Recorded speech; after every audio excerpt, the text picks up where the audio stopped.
Mata kuliah Hukum Internasional, Modul 2, Kegiatan Belajar 2. Teori Hukum Alam, Natural Law, Teori Kehendak Negara, Mazhab Wina, Aliran Sosiologika Jurisprudence, Policy Oriented, dan Mazhab Sejarah. Setelah membahas pendapat ahli hukum internasional baik yang meragukan kekuatan mengikatnya hukum internasional maupun pandangan-pandangan para ahli hukum yang menyatakan bahwa hukum internasional adalah hukum, mengikat, dan mempunyai daya laku yang dalam mengatur hubungan antara subjek-subjek hukum negara, utamanya dan subjek hukum yang lainnya, serta berdasarkan perkembangan hukum internasional yang tercermin dalam beberapa instrumen seperti Piagam Perserikatan Bangsa-Bangsa, berikut adalah beberapa teori yang berlaku yang dapat juga memberikan jawaban terhadap pertanyaan apakah yang menjadi dasar kekuatan mengikat hukum internasional. A. Teori hukum alam, natural law. Ajaran hukum alam mempunyai pengaruh besar atas hukum internasional sejak permulaan pertumbuhannya. Ajaran ini yang pada awalnya mempunyai ciri keagamaan yang kuat, untuk pertama kalinya dilepaskan dari hubungannya dengan keagamaan oleh Hugo Grotius, hidup tahun 1583 sampai 1645, seorang penulis naturalis terkemuka yang sering dianggap sebagai penemu hukum internasional modern. Penulis naturalis terkemuka lainnya adalah Spaniard Victoria, hidup tahun 1486 sampai 1546. Dan Suarez, hidup tahun 1548 sampai 1617. Gentili, orang Italia yang tinggal di Inggris, 1552-1608. Dan Zauche, warga negara Inggris. Dalam bentuknya yang telah disekularisir, hukum alam diartikan sebagai hukum ideal yang didasarkan atas hakikat manusia sebagai makhluk yang berakal atau kesatuan kaidah yang diilhamkan alam pada akal manusia. Apa yang dimaksud dengan hukum alam dikemukakan oleh seorang ahli hukum alam terkenal, John Finnis. Is provides a name for the point of intersection between law and morals. Its main claim, put simply, is that what naturally is and ought to be. Dari pengertian tersebut diketahui bahwa hukum alam adalah nama yang diberikan terhadap aturan yang ada di persimpangan antara hukum dan moral tentang sesuatu yang alamiah dan yang seharusnya. Bila misalnya aborsi dinyatakan sebagai perilaku yang tidak bermoral, maka didasarkan pada apa pernyataan tersebut. Komponen utama dari hukum alam berdasarkan pendapat Cicero, ahli hukum Roma, yaitu true law is right reason in agreement with nature. It is of universal application, unchanging and everlasting. It is a sin to alter this law, nor is it allowable to attempt to repeal any part of it, and it is impossible to abolish it entirely. God is the author of this law, its promulgator, and its enforcing judge. Secara singkat dari pernyataan di atas dapat disimpulkan bahwa hukum alam merupakan persetujuan dengan alam yang penerapannya bersifat universal, tidak berubah dan tidak berakhir. Merupakan suatu dosa untuk mengubah hukum ini. Upaya untuk mencabut setiap bagian dari hukum ini juga tidak diperbolehkan dan merupakan sesuatu hal yang tidak mungkin untuk menghapus secara keseluruhannya. Dinyatakan oleh Cicero bahwa Tuhan adalah pengarangnya, penyebarnya, dan hakim pelaksananya. Hukum alam mengalami masa jayanya pada periode abad pertengahan di Eropa yang dikembangkan di bawah naungan Gereja Katolik. Hukum alam mengatur alam dan kehidupan sosial di bumi dalam segala bentuknya. Hukum alam mempunyai sifat monistik karena hanya didasarkan pada satu hal, yaitu alam. Pada abad pertengahan tersebut, hukum alam sifatnya sangat teologis, bahwa bumi, sosial maupun alam diatur berdasarkan suatu rencana besar alam. Menurut Grotius, yang melepaskan ajaran hukum alam dari pengaruh agama, bahwa adanya hukum alam adalah adanya kenyataan bahwa manusia hidup bersama-sama di dalam suatu masyarakat yang hidup bersama di dalam suatu masyarakat dan yang memiliki pemahaman bahwa aturan-aturan tertentu diperlukan untuk menjaga masyarakat tersebut. Menurut mereka, adanya larangan untuk membunuh misalnya adalah aturan hukum alam. Setiap manusia menyadari bahwa aturan demikian adalah adil dan diperlukan untuk menjaga masyarakat manusia. Grotius, yang dikenal sebagai Bapak Hukum Internasional, lahir pada tahun 1583. Karya utamanya adalah De Jure Belli Ac Pacis, On the Law of War and Peace. Ditulis selama tahun 1623 dan 1624 dan dipublikasikan pada 1625. Grotius dikenal melakukan sekularisasi pemikiran hukum alam karena pernyataan yang ditulis dalam bukunya bahwa that the way the nature would be the same even if God did not exist. Dari pernyataan tersebut, Grotius sepertinya menyatakan bahwa dirinya adalah penganut aliran hukum alam yang rasionalis. Berdasarkan konsepsi yang sangat mendasar di atas, para teoretikus berpendapat bahwa hukum internasional memperoleh kekuatan mengikatnya dari adanya kenyataan bahwa hukum internasional merupakan penerapan dari hukum alam.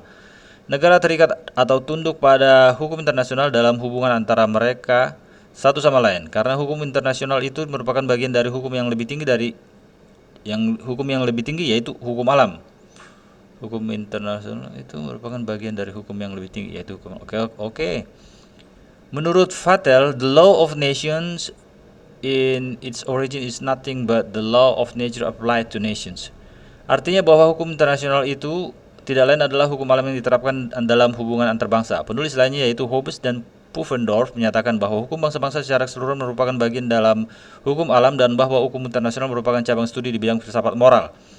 Pada umumnya, aturan-aturan hukum internasional adalah berasal dari apa yang dilakukan oleh negara-negara dan bukan karena hukum alam menghendaki untuk dilakukan. Namun demikian, hukum alam terdapat dalam konsep equity, konsep keadilan, konsep-konsep kepantasan yang telah banyak diinkorporasikan dalam aturan-aturan hukum yang membahas antara lain tentang landas kontinen, hak asasi manusia, kejahatan perang, kejahatan terhadap kemanusiaan, kejahatan terhadap perdamaian. Dalam hal demikian, hukum alam dapat menjadi sumber hukum internasional. Keberatan yang secara umum dapat dikemukakan terhadap teori-teori yang didasarkan atas hukum alam ini ialah bahwa apa yang dimaksudkan dengan hukum alam itu sangat samar dan bergantung pada pendapat subjektif dari yang bersangkutan mengenai keadilan, kepentingan masyarakat internasional, dan lain-lain konsep yang serupa. Pengaruh hukum alam dalam perkembangan hukum internasional dapat dijelaskan menurut konsep Yunani dan Romawi. 1. Konsepsi Yunani. Suatu sistem hukum dikembangkan oleh para penulis berasal dari hukum alam. Hukum alam dan hukum tentang moral pada dasarnya merupakan prinsip-prinsip tentang apa yang benar dan apa yang salah dalam arti luas merupakan prinsip-prinsip tentang keadilan yang alamiah. Dikatakan bahwa hukum alam adalah hukum yang sifatnya universal atau hukum sebab akibat, the law of reason. Hukum alam merupakan hukum yang tidak tertulis yang ada, karena alam memberikannya di hati setiap manusia. Hukum alam terdiri dari aturan-aturan yang oleh alam diwujudkan mempunyai kekuatan untuk dijadikan pedoman. Menurut pandangan Sir Henry Maine, seorang filsuf Yunani, fenomena yang berwujud dan moral di bumi ini dapat diubah menjadi aturan-aturan umum yang disebutnya sebagai hukum alam. Sejak zaman Yunani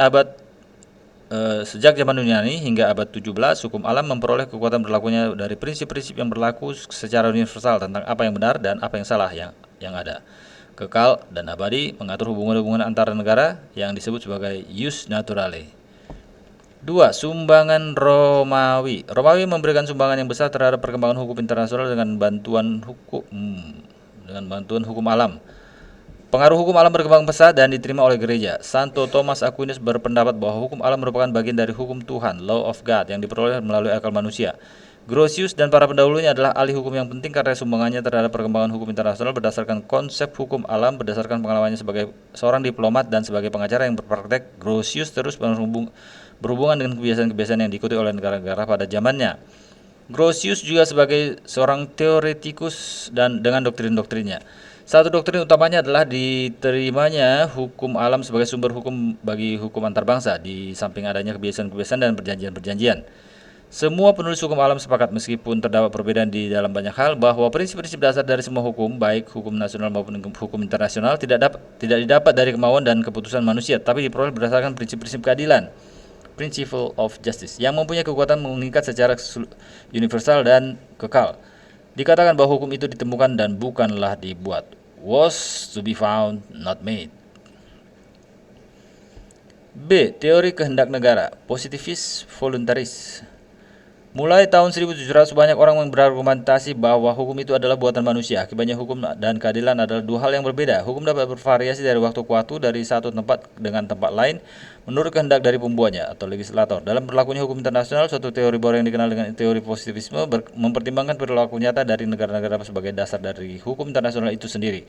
Penulis pertama yang terkemuka dari aliran positivisme dari Belanda adalah Cornelis van Binkershoek. Hidup tahun 1673 sampai 1743. Penganut aliran positivis voluntaris menyatakan bahwa aturan-aturan hukum internasional pada analisis akhirnya mempunyai ciri-ciri yang sama dengan hukum nasional karena pada hakikatnya didasarkan pada kehendak negara. bahwa hukum internasional merupakan suatu sistem yang daya berlakunya tergantung pada fakta adanya kehendak dari negara-negara untuk terikat. Penganut aliran positivisme berpandangan bahwa hukum internasional secara logis merupakan aturan-aturan yang daya berlakunya tergantung pada adanya kehendak negara-negara. Menurut aliran ini, kekuatan mengikat hukum internasional itu atas kehendak negara itu sendiri dan tunduk pada hukum internasional. Menurut mereka, pada dasarnya negara yang merupakan sumber segala hukum dan hukum internasional itu mengikat karena negara itu atas kemauan sendiri mau tunduk pada hukum internasional. Aliran ini menyandarkan teori mereka pada falsafah Hegel yang dahulu mempunyai pengaruh yang luas di Jerman. Salah seorang yang paling terkemuka dari aliran ini adalah George Jelinek yang terkenal dengan self-limitation teorinya. Seorang pemuka lain dari aliran ini ialah Zorn yang berpendapat bahwa hukum internasional yang itu tak lain daripada hukum tata negara yang mengatur hubungan luar suatu negara, Äußeres Staatsrecht. Hukum internasional bukan sesuatu yang lebih tinggi yang mempunyai kekuatan mengikat di luar kemauan negara.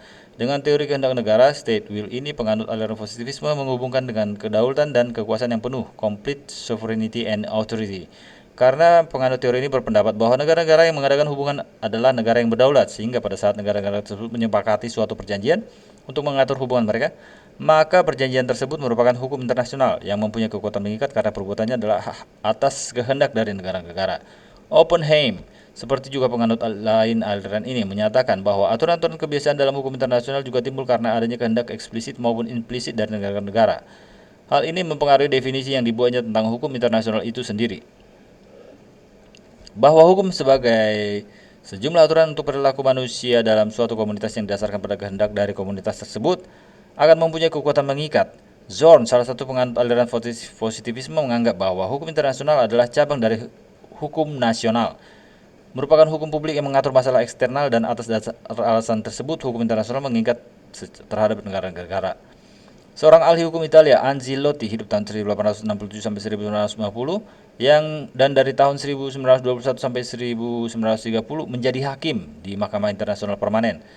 Penganut pandangan positivisme yang terkenal menyatakan bahwa kekuatan mengikatnya hukum internasional dapat ditemukan kembali pada satu prinsip atau norma tertinggi, yaitu suatu prinsip bahwa perjanjian-perjanjian antar negara dihormati. Prinsip tersebut dikenal dengan Pacta sunt servanda. Kelemahan teori kehendak negara adalah bahwa teori ini tidak dapat menerangkan dengan memuaskan bagaimana caranya hukum internasional yang bergantung kepada kehendak negara dapat mengikat negara itu. Sehingga bila mana timbul pertanyaan, bagaimana kalau suatu negara secara sepihak membatalkan niatnya untuk mau terikat oleh hukum itu? Hukum internasional kemudian tidak lagi mengikat. Masih patutkah ia dinamakan hukum? Teori ini juga tidak mampu menjawab pertanyaan mengapa suatu negara baru sejak munculnya dalam masyarakat internasional sudah terikat oleh hukum internasional, lepas dari mau tidak maunya negara baru tersebut tunduk padanya. Juga adanya hukum kebiasaan tidak terjawab oleh teori ini. Penulis lain, Triple, berusaha membuktikan bahwa hukum internasional mengikat bagi negara, bukan karena kehendak negara satu persatu untuk terikat, melainkan karena adanya suatu kehendak bersama yang lebih tinggi dari kehendak masing-masing negara untuk terikat pada hukum internasional. Kehendak negara ini yang berlainan dengan kehendak negara yang spesifik tidak perlu dipertanyakan, dinamakannya Vereinbarung. Vereinbarung teori ini mencoba menerangkan sifat mengikat hukum kebiasaan, customary law, dengan mengatakan bahwa dalam hal demikian kehendak untuk terikat diberikan secara diam-diam, implied, dengan melepaskannya dari kehendak individual negara dan melepaskannya pada kemauan bersama, Vereinbarung. Triple, berdasarkan kekuatan mengikat hukum internasional pada kehendak negara, tetapi membatah kemungkinan suatu negara melepaskan diri dari ikatan itu dengan suatu tindakan sepihak. Teori-teori yang berdasarkan berlakunya hukum internasional itu pada kehendak negara atau teori voluntaris ini merupakan pencerminan dari teori kedaulatan dari aliran positivisme yang menguasai alam pikiran dunia ilmu hukum di benua Eropa, terutama Jerman pada bagian abad ke-19. Triple dan H.A. Smith juga membantah bahwa negara-negara akan menarik kehendak untuk terikat pada suatu perjanjian secara sepihak. Starke dalam bukunya mengutip pandangan Triple tersebut bahwa the obligation force of international law stems from or agreement of state to become bound by common consent. This agreement is an expression of a common will of states, and states cannot unilaterally withdraw consent. Intinya bahwa karena Hukum internasional merupakan persetujuan antara negara-negara, merupakan pernyataan adanya kehendak umum dari negara-negara. Negara-negara tidak akan menarik kehendaknya secara sepihak. Demikian juga pendapat hukum yang dikemukakan oleh pejabat Inggris sebagaimana dikutip oleh H.A. Smith bahwa it is clearly emphasized that international law as a whole is binding upon all civilized states irrespective of their individual consent, and that no state can by its own act release itself from the obligation either of the general law or of any well-established rule.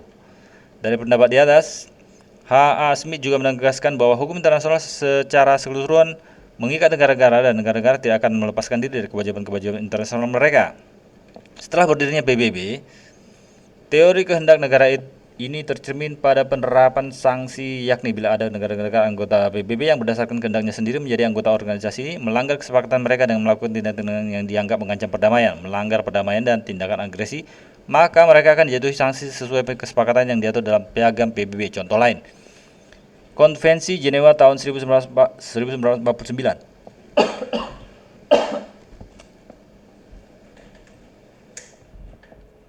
tentang perlindungan korban perang dengan protokol tambahan 1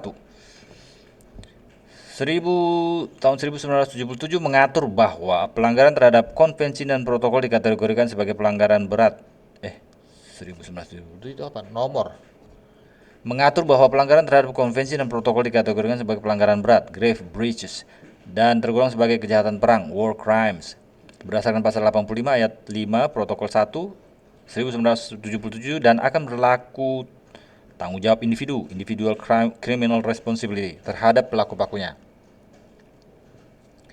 Langkah yang semakin nyata setelah Perang Dunia Kedua telah didirikan oleh dua mahkamah militer internasional di Nuremberg dan Tokyo untuk mengadili pelaku-pelaku kejahatan international crimes, termasuk kejahatan perang.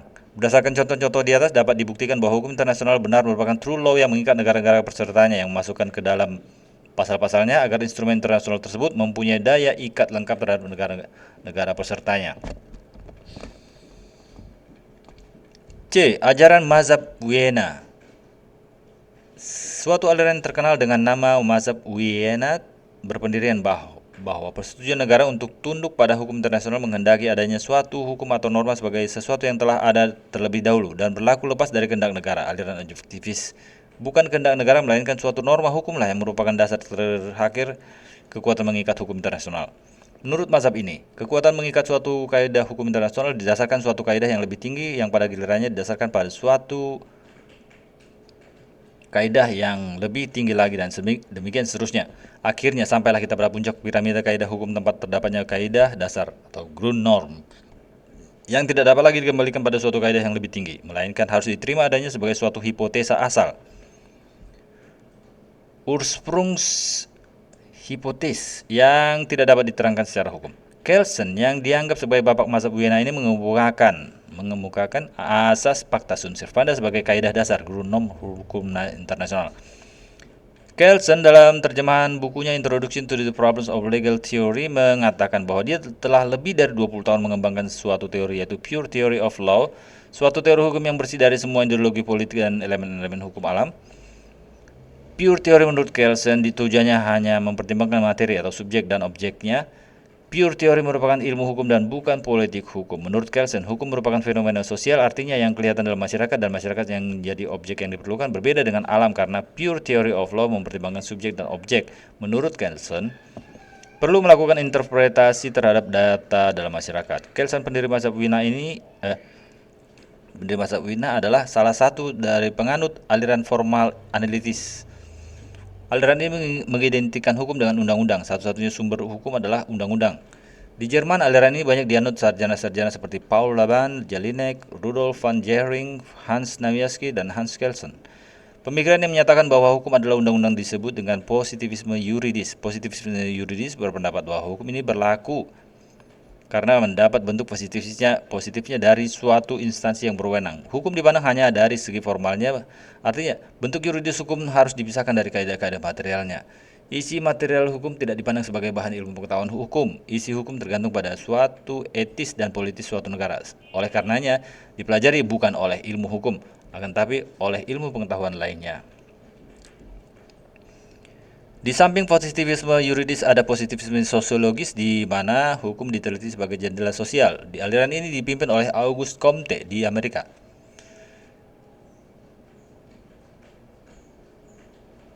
Di Amerika, aliran positivisme sosiologis disebut dengan positivisme pragmatis, positivism, dan realisme hukum, legal realm. Aliran positivisme sosiologis lebih dekat ke sosiologis daripada pendekatan analitis.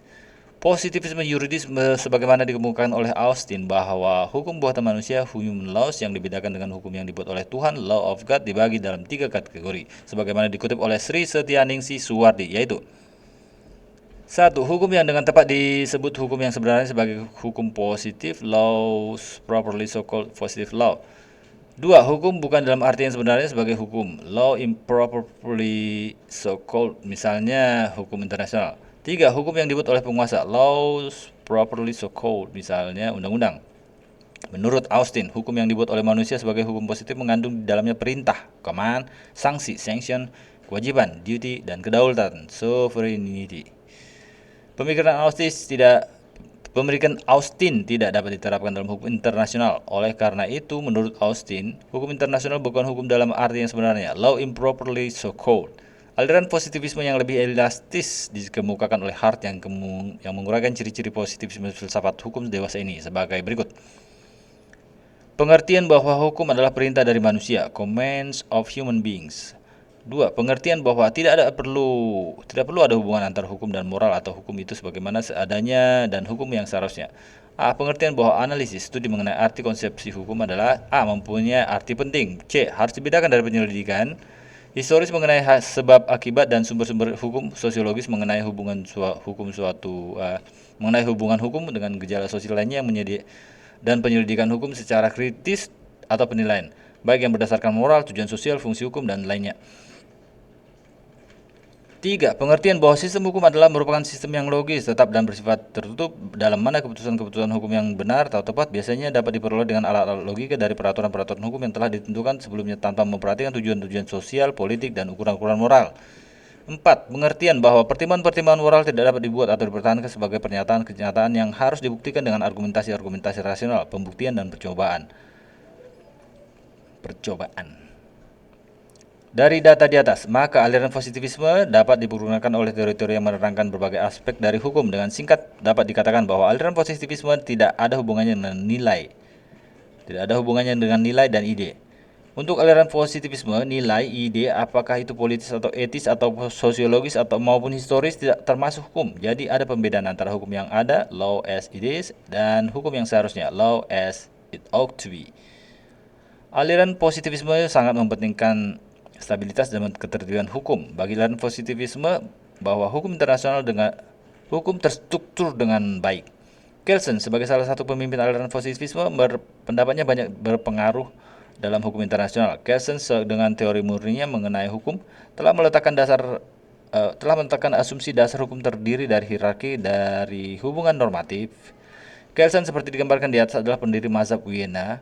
Menurut mazhab ini, maka kekuatan mengikat kaidah yang lebih tinggi. Menurut mazhab ini, maka kekuatan mengikat kaidah hukum internasional didasarkan pada kaidah yang lebih tinggi. Kaidah yang lebih tinggi ini didasarkan pada kaidah yang lebih tinggi lagi. Demikian seterusnya sehingga akhirnya sampai pada kaidah dasar, Grundnorm. Dalam hukum internasional, Grundnorm ini adalah Pacta sunt servanda. Oke, diulang-ulang ya, udah diulang 2 kali tuh. Pendapat Hart sebagaimana dikutip oleh Sri Setyaningsih bahwa yang disebut norma dasar bagi hukum internasional adalah states should behave as they have customarily behaved. This is a mere useless reduplication of the fact that a set of rules are accepted by states as binding rules. Norma dasar menurut konsepsi Hart hampir sama dengan teori Grundnorm Kelsen karena norma dasar merupakan dasar terakhir dari segala hukum. Perbedaannya, jika menurut Kelsen, Grundnorm diakui sebagai norma hipotesis, sedangkan menurut Hart, norma dasar ini merupakan realitas. Pada Kelsen, Grundnorm dipandang sebagai norma yang mengikat batin manusia, sedangkan pada Hart, norma itu berhubungan dengan pandangan ekstrim terhadap hukum. Pandangan Hart ini agaknya lebih dapat dipakai untuk mengadakan pendekatan dalam hukum internasional, terutama pandangannya yang dikemukakan oleh dalam bukunya The concept of law, tentang kaidah primer dan kaidah sekunder yang menurut Hart ini merupakan inti sistem hukum. D. Aliran Sociological Jurisprudence. Aliran Sociological Jurisprudence menitik beratkan pada adanya hubungan antara hukum dan masyarakat. Inti dari aliran ini bahwa hukum yang baik adalah hukum yang sesuai dengan hukum yang hidup di dalam masyarakat. Jadi, aliran ini menitik beratkan pada pentingnya living law. Roscoe Pound, salah satu pemimpin aliran ini, berpendapat bahwa Sociological Jurisprudence lebih menitik beratkan pada bekerjanya hukum itu daripada isinya yang abstrak. Menurut Roscoe Pound, bahwa hukum harus berkembang sesuai dengan kebutuhan masyarakat secara menyeluruh sehingga memberi kepuasan kepada masyarakat yang bersangkutan. Konsep inilah yang menjadi dasar pemikirannya bahwa hukum sebagai alat untuk pembaharuan masyarakat, law as a tool of social engineering. Pengikut aliran Sociological Jurisprudence yang lainnya adalah Benjamin Cardoso yang mengemukakan bahwa perlunya memperhatikan pengaruh sosial dan ekonomi terhadap perkembangan hukum dan tetap mempertahankan aspek normatif dari kaidah-kaidah hukum. Huber, yang juga pendukung aliran ini, sangat penting peranannya. Menurut Huber, merupakan kenyataan bahwa dari semua hukum, maka hukum internasional sangat dekat kaitannya dengan struktur sosial, karena hukum internasional tidak mempunyai lembaga untuk menerapkan hukum secara bebas terlepas dari kemauan subjeknya. Pendapat De Visser menekankan kepada pentingnya hubungan antara hukum dan masalah-masalah sosial sebagai berikut. Every rule of positive international law thus present two essential aspects for critical examination of on different planes: the degree in which its content corresponds to social needs, and the accuracy of its formal expression compared with the practice of states. Any study of the action of power on international law therefore demands knowledge of all the social realities. Ya, terjemahan sendiri. Policy oriented.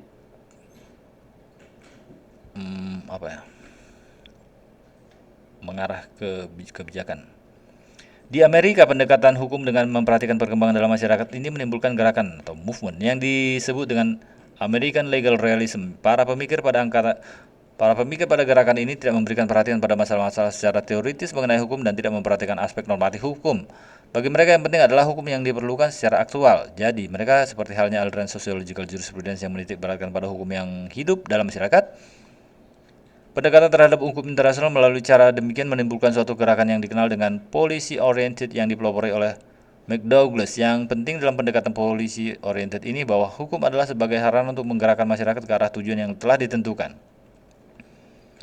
Dengan perkataan lain, bahwa pendekatan secara policy oriented ini lebih menekankan pada hukum internasional yang seharusnya daripada hukum internasional yang ada atau eksis. Pendekatan melalui policy oriented ini tercermin jelas dalam pemikiran McDouglas bahwa the role of international law, the realistic function of international rules of international law considered as a whole, is not mechanically to dictate specific decision, but to guide the attention of decision makers to significant variable factors in typical recurring context of decision to serve as summary indicates to relevant crystallized community expectation, and hence to permit creative and adaptive instead of arbitrary and irrational decision.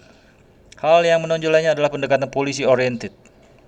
Ini adalah penekanannya pada proses pembentukan hukum internasional. Dalam hukum internasional harus diperhatikan seluruh proses di mana penguasa dan pengawas bersatu untuk penerapannya. Jadi penekanannya tidak hanya pada peraturannya sendiri dan penerapannya sendiri, tetapi juga peraturannya dan penerapannya.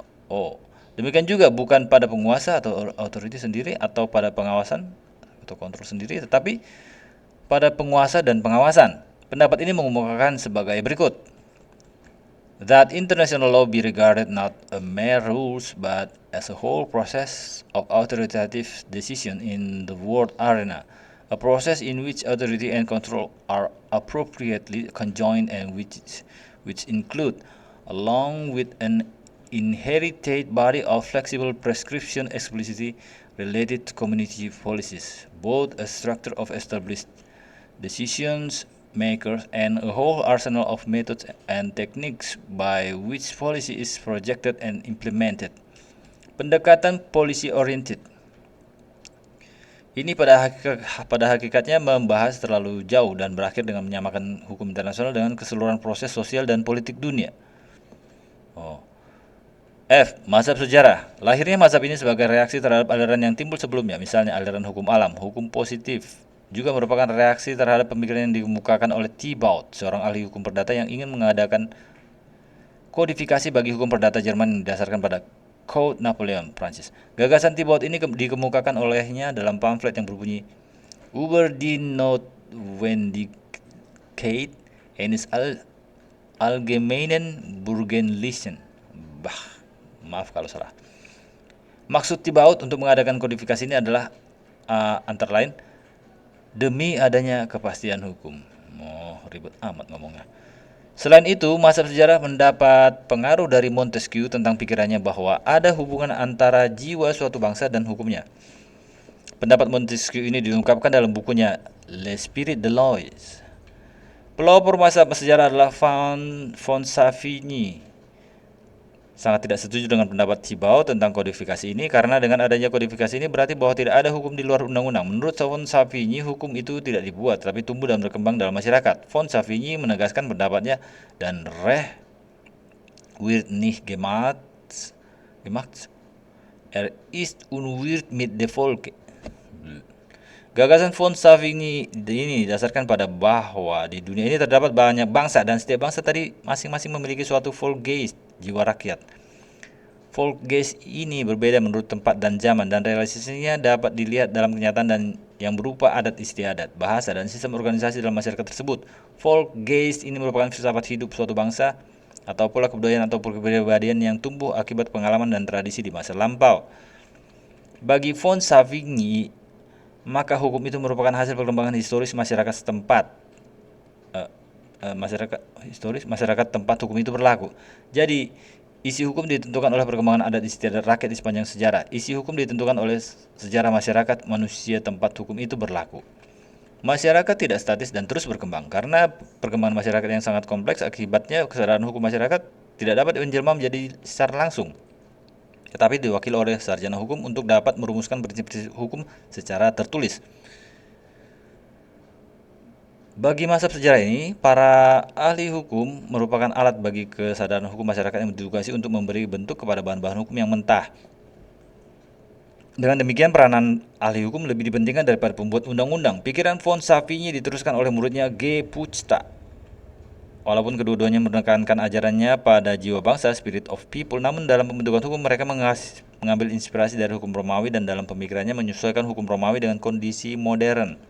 Walaupun mazhab sejarah dari von Savigny ini sangat luas pengaruhnya, namun tetap mempunyai kelemahan-kelemahan yang penting.